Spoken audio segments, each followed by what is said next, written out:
দাদু ভোটটা কিন্তু আমাদেরকে দিও, এবার প্রচুর উন্নয়ন করব। ব্যাংকওয়ালারা নাকি তোর কাছে 1700 কোটি টাকা পায়, তুই আমার কি উন্নয়ন করবি রে? তুই আগে নিজের উন্নয়ন কর। বুড়োগুলো হঠাৎ এত সচেতন হয়ে গেলে কি হবে? বাস আর যাই বলেন, বুড়ো বললেন না, এদের গায়ে কিন্তু সেটা ভাঙা চোর।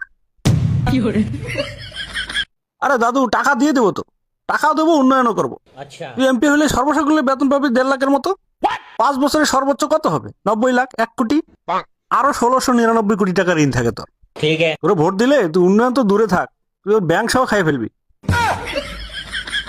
শালার বুড়ো, এত হিসাব দেখাইতে বলছি তোরে?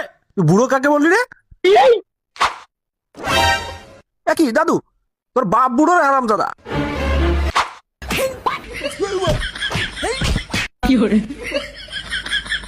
ঋণগ্রস্ত ভিখারি কোথাকার, তুই আসছিস আমার উন্নয়ন করতে? প্লিজ আমাকে ক্ষমা করে দাও প্লিজ।